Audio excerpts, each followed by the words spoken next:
कुछ महीने पहले कन्याकुमारी से हम कश्मीर तक चले थे। यात्रा को हमने भारत जोड़ो यात्रा नाम दिया था और हमारा लक्ष्य जो बीजेपी और आरएसएस देश में नफरत और हिंसा फैला रहे हैं, उसके खिलाफ खड़ा होना, देश में भाईचारा, मोहब्बत फैलाने की हमने कोशिश की। यात्रा का मैसेज था, बहुत अच्छा नारा जो यात्रा में से निकला था, नफरत के बाजार में हम मोहब्बत की दुकान खोलने निकले हैं। और यही आपकी सोच है। पिछले दिनों में अपनी आंखों से मुझे यह देखने को मिला। यात्रा श्रीनगर में नहीं रुकनी थी, यात्रा को लद्दाख में आना था, मगर उस समय सर्दी थी, बर्फ थी और एडमिनिस्ट्रेशन ने हमें मना किया, कहा कि लद्दाख में नहीं जाना चाहिए। तो हमने बात मान ली थी। तो मेरे दिल में था और अभी भी है कि लद्दाख में भी हमें वो यात्रा चलानी चाहिए। शायद छोटा सा पहला कदम लिया, पैदल नहीं गए, मगर मोटर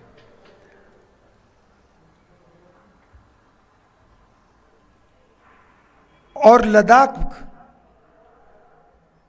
के कोने कोने में मैं गया, लोगों से बात की, गरीब लोगों से, माताओं बहनों से, युवाओं से, और जो आपके दिल में है उसको समझने की कोशिश की। दूसरे नेता हैं, वो अपनी मन की बात करते हैं। मैंने सोचा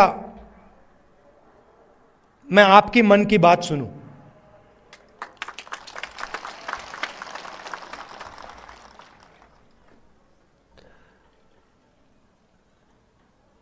एक बात तो बिल्कुल साफ है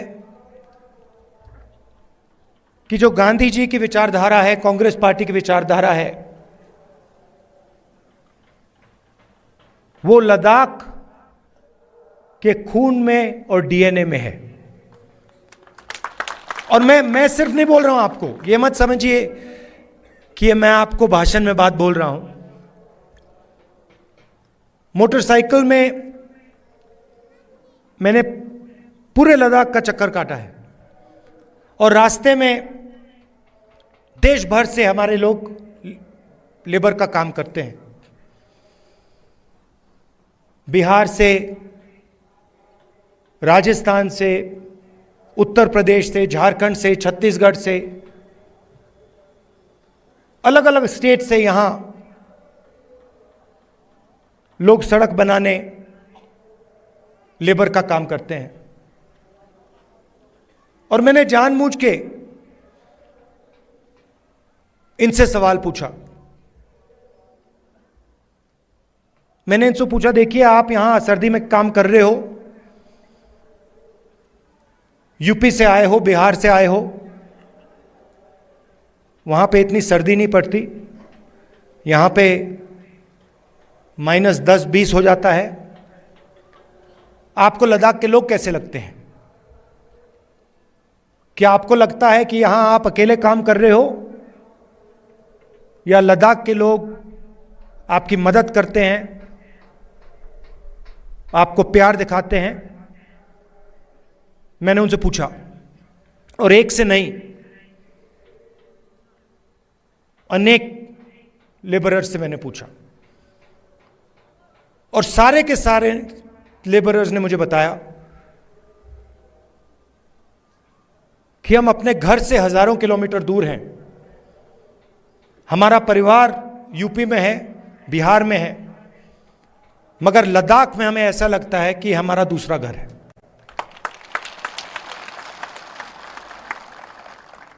यहां पे जो भी कठिनाई होती है, पत्थर गिर जाते हैं, चोट लग जाती है, सर्दी होती है, भूख लग जाती है, लद्दाख के लोग हमारी मदद करते हैं, और जब भी हम उनके पास मदद के लिए जाते हैं, वो एकदम हमारी मदद करते हैं। तो ये आपके डीएनए में है। आप एक साथ इज्जत के साथ बिना नफरत के रहते हो, और जो कांग्रेस पार्टी विचारधारा है वो आपके दिल के अंदर है। तो इस दौरे में आपने मुझे क्या बताया? सबसे पहले आपने बोला कि जो आपका रिप्रेजेंटेशन होना चाहिए, जो आपकी राजनीतिक आवाज होनी चाहिए, जो आपके लोकल गवर्नमेंट्स के लीडर होने चाहिए, वो आवाज आपकी दबाई जा रही है। आप जरूर यूनियन टेरिटरी बने, मगर आपके जो हक हैं, आपके जो अधिकार हैं, वो आपको नहीं मिल रहे हैं। ये आपने पहली बात बोली। दूसरी बात आपने बोली कि जो रोजगार के वायदे आपसे किए गए थे, वो वायदे झूठे थे, और लद्दाख के कोने कोने में अगर किसी भी युवा से बात की जाए, वो आपको कहेगा कि लद्दाख बेरोजगारी का एपिसेंटर है। तीसरी बात आपने बोली कि जो सेलफोन की कवरेज होनी चाहिए, जो कम्युनिकेशन का सिस्टम होना चाहिए, वो नहीं है। यहां शायद आपने लोकल एयरपोर्ट की भी बात की कि यहां पे आपका एयरपोर्ट है मगर हवाई जहाज नहीं आता है। तो मैंने आपकी बात सुनने की कोशिश की, और कांग्रेस पार्टी आपके साथ खड़ी है, और आपकी जो स्ट्रगल है, चाहे वो आपकी जमीन का मामला हो, चाहे वो रोजगार का मामला हो, चाहे वो आपका जो कल्चर है, आपकी जो भाषाएं हैं, उसकी रक्षा करने की बात हो, हम आपके साथ एक साथ खड़े हैं।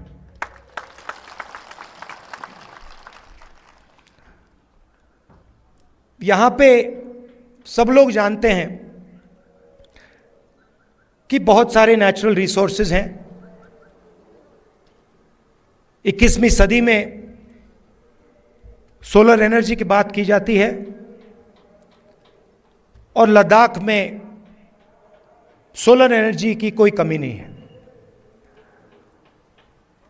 बीजेपी के लोग ये जानते हैं, समझते हैं कि अगर आपको रिप्रेजेंटेशन दिया जाए तो फिर वो आपसे आपकी जमीन नहीं छीन पाएंगे। मामला जमीन का है, और बीजेपी के लोग जो आपकी जमीन है आपसे लेना चाहते हैं। अदानी जी के बड़े बड़े प्रोजेक्ट्स यहां लगाना चाहते हैं, और उन प्रोजेक्ट्स का फायदा आपको नहीं दिलवाना चाहते हैं। हम ये कभी होने नहीं देंगे।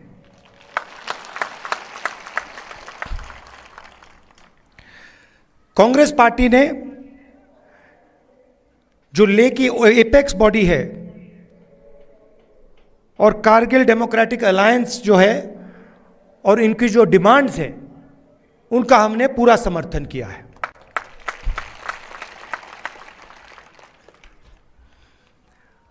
आखिरी बात मैं आपसे कहना चाहता हूं, लद्दाख एक स्ट्रेटेजिक जगह है और यहां आने पर, खासतौर से जब मैं पैंगोंग लेक में था, तो एक बात बिल्कुल साफ है कि चाइना ने हिंदुस्तान की जमीन ली है। हजारों किलोमीटर जमीन हिंदुस्तान की चाइना ने हमसे छीनी है। और दुख की बात है कि हिंदुस्तान के प्रधानमंत्री ने ऑपोजिशन की मीटिंग में कहा कि हिंदुस्तान का 1 इंच किसी ने नहीं लिया है। यह सरासर झूठ है। लद्दाख का हर व्यक्ति इस बात को जानता है कि लद्दाख की जमीन चाइना ने हिंदुस्तान से ली है और प्रधानमंत्री जी सच नहीं बोल रहे हैं। और आपका जो रोल रहा है, खासतौर से कारगिल का रोल रहा है, उसके बारे में भी मैं कहना चाहता हूं। जब भी हिंदुस्तान को आपकी जरूरत पड़ी है, जब भी बॉर्डर पे युद्ध हुआ है, तो कारगिल के लोग एक आवाज के साथ हिंदुस्तान के साथ खड़े हुए हैं। यह आपकी हिस्ट्री है। यह आपने एक बार नहीं, अनेक बार देश को दिखाया है। तो मैं इसके लिए आपको दिल से धन्यवाद करना चाहता हूं और आपको आश्वासन देना चाहता हूं कि इस देश में बहुत सारे धर्म के लोग हैं, अलग अलग जात के लोग हैं, अलग अलग भाषाएं बोलते हैं लोग। हमारे लिए सब लोग एक हैं और इस देश में सब लोगों को इज्जत से, मोहब्बत से रहना चाहिए। आप यहां आए, आपने अपना कीमती समय मुझे दिया, इसके लिए मैं आपको दिल से धन्यवाद कहना चाहता हूं। और अंत में कहना चाहता हूं कि अब मैं लद्दाख के चारों ओर घुमा हूं और शायद यह हिंदुस्तान की सबसे सुंदर जगह है और यहां के लोग दिल से बात करते हैं, प्यार से बात करते हैं। इसके लिए आप सबको बहुत बहुत धन्यवाद। नमस्कार, जय हिंद, सलाम। एक आखिरी चीज बोलना चाहता हूं, एक आखिरी चीज बोलना चाहता हूं। लद्दाख के हर रीजन में आपके लोकल इश्यूज हैं और लद्दाख की भी सेंट्रल इश्यूज हैं। और मैं आपको कहना चाहता हूं कि अगला जो पार्लियामेंट सेशन होगा उसमें मैं आपके जो मेन मुद्दे हैं उनको पार्लियामेंट में आपके लिए उठाऊंगा। धन्यवाद।